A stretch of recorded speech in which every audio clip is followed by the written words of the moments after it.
to Zimbabwe now, where police continue to harass Prime Minister Morgan Tsvangirai party members.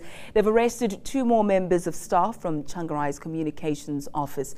6 Movement for Democratic Change members have now been arrested. Joining us in studio is MDC National Spokesperson Douglas Mwonzora. A very good morning to you, sir. Thank you so much for joining us. What's your reaction to the latest arrests? Well, this latest arrest is a continuation of the desperate moves by the government of Robert Mugabe to harass the MDC, or those deemed to be associated with the MDC.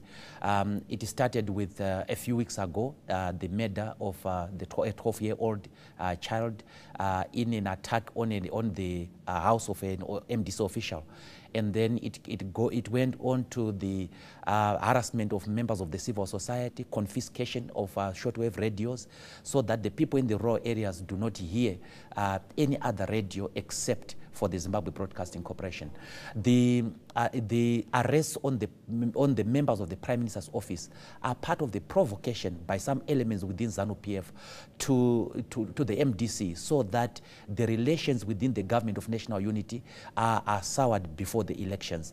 It also is meant to destabilize the MDC ahead of the preparations for elections. That's why they are targeting the communications department of the Prime Minister's office. What do we know about the 2 latest arrests? I believe there were janitors. What charges do they face? They are just arresting everyone. They are just arresting everyone in the Prime Minister's office, in the communications office. And these people were general workers, the latest arrests. But this is just meant to make sure that the department is completely closed and immobilized. The charges that the others are facing, we don't understand them. One is breach of the Official Secrets Act and the compiling of dockets. Now, compiling of evidence of crime is not an offense. Anybody, any citizen can compile evidence of crime.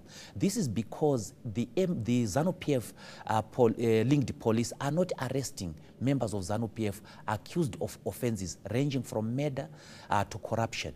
And MDC has evidence of these crimes, and the police wanted to destroy that evidence. That's why they are arresting these people. And what's the state of the previous arrests of the MDC members? We also know the arrest of human rights lawyer Beatrice Mthethwa. Where are we at the moment? How far do we know about what's happening in their cases? Well, they were brought before a magistrate court. They were denied bail. They were remanded to the 3rd of April. Again, this is not a case where bail should have been denied. And we totally condemn the arrest of Mrs. Mthethwa, because she was the defense lawyer going about her duties, protecting her client's interests. But that arrest is meant to intimidate the Zimbabwean lawyers against representing members of the MDC. It will take a courageous lawyer to take up an MDC case. We have always been saying as the MDC that the international community must intervene, especially the SADC, to make sure that conditions for free and fair elections are put in place. We have had a very good referendum. The people of Zimbabwe have spoken. They've adopted a new constitution. And ZANU-PF is acting more and more desperately. These are desperate attempts by ZANU-PF to get political leverage ahead of elections. And what do you plan to do about it as the MDC? Well, there are quite a lot of things that we are doing. First of all, we are galvanizing international support and national support ahead of the elections. But most importantly, the SADC facilitator, President Zuma, must act on this harassment.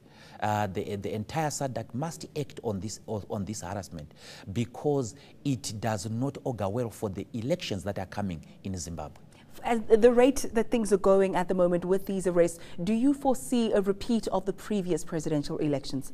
If the international community doesn't intervene, then we are relapsing back into 2008, where there was a complete breakdown of the rule of law.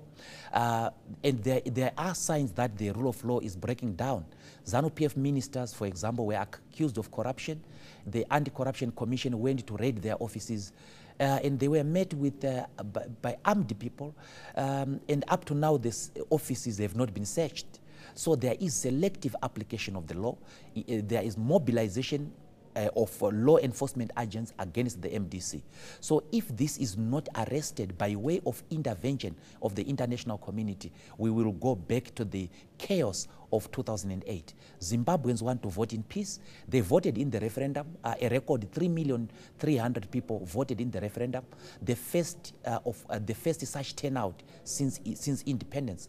And this shows that Zimbabweans want to vote. But they can only vote in an election free of intimidation, free from violence. We want an election system that guarantees the secrecy of the vote, the security of the vote, and the security of the voter. Well, thank you so much for your time, sir. That was MDC National Spokesperson Douglas Mwonzora.